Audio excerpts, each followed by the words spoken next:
Here's the tools you'll need for a valve adjustment. 1 Phillips head screwdriver, an 8mm socket, 10mm socket, 12mm socket, ratchet to match those sockets, about a 3-inch extension. You will need a 23mm socket and ratchet and extension to match that. You'll need a set of feeler gauges, and these feeler gauges can be either the angled type or the straight type. There's clearance for both. And then a 9mm wrench. Could be an 8mm wrench. Double check it when you get there. But that's that. This is literally every tool you're going to need for the job. And by the way, guys, you can also take off this front piece right here. There's 6 screws. There's 1, 2, 3, and then of course 3 on the other side. And this will lift up and out. Not necessary, but for the sake of the video, I'll take it off so you guys can see what's going on here a little bit better. So, here's what's happening. So, right here is your valve spring. Here's your lock nut. There's your valve adjuster. And if you can't see, it's a square-headed bolt. Over here is the same exact situation down here. The top one's your intake valve. The bottom is your exhaust valve. Okay. Over here is your cam gear. This has a cam chain which connects to the crankshaft, which is down yonder. Okay. As the engine spins, you will see these valves open and close, meaning that they're moving up and down. Okay. Now what we're doing here is we're spinning the crankshaft with a socket, and the socket has a 23mm size. Okay. You want to spin the crankshaft, flywheel, or whatever, counterclockwise. As we spin the flywheel, we should be able to see the valves open and close. Okay, you see that the front one moved and now the top one is moving. That's pushing the valve down and open. All right. Now,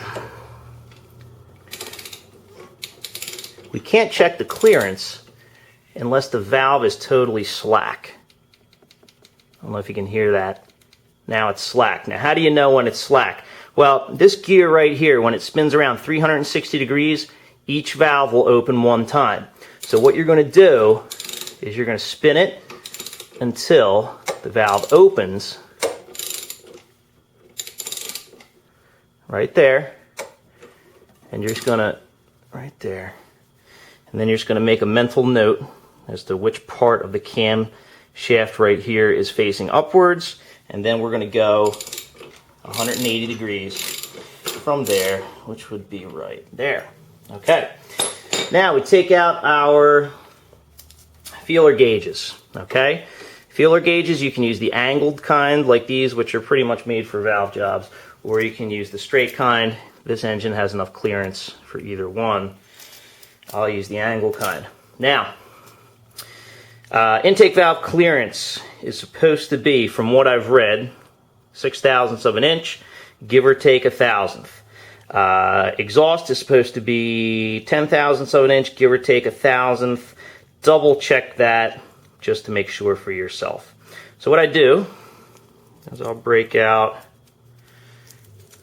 let's see, here's my 5,000th, oops, gauge right there. Maybe you can read it, maybe you can't. Here's 6, here's 7.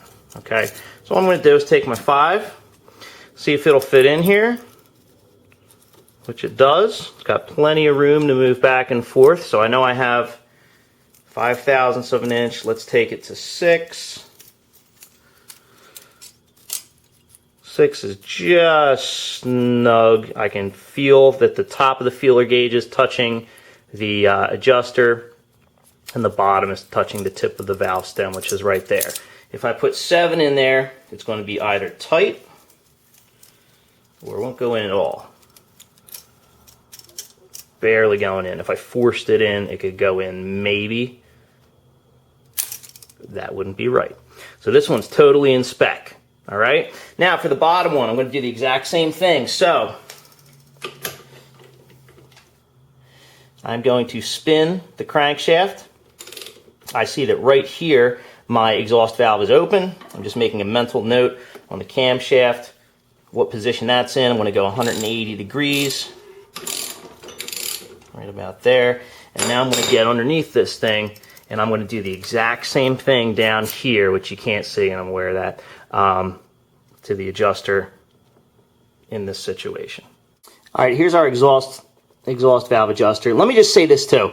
This particular scooter's equipped with a decompression valve, and basically what that does is it releases the compression while the engine's starting. It allows the starter to turn the engine a little more easily. However, if the decompressor is engaged, it will put pressure on the valve and you will not be able to adjust it.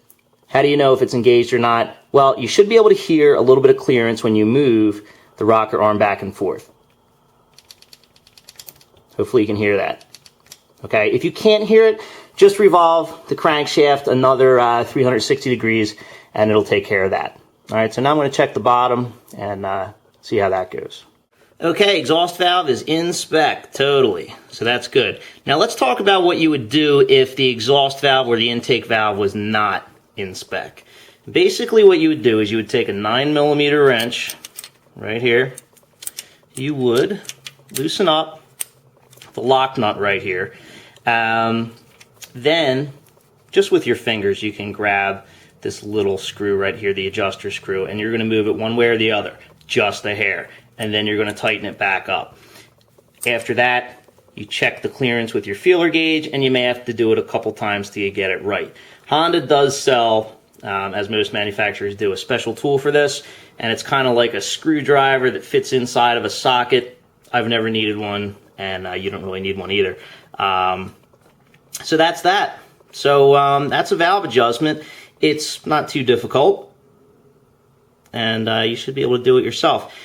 Everything else goes back together in the reverse of which you took it apart. My only words of wisdom are when you're putting on the valve cover and you're putting on the two main bolts that hold it on, they do not need a lot of pressure, okay, or a lot of torque, because they are simply going into this soft aluminum right here, and it's a steel bolt. And you got to remember, when you're working with any of these engines, the majority of the time you're putting a steel fastener into an aluminum block.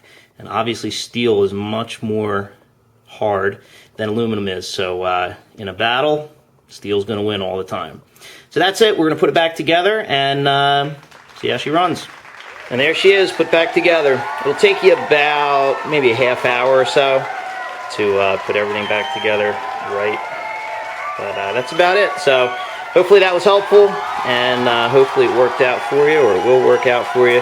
So best of luck.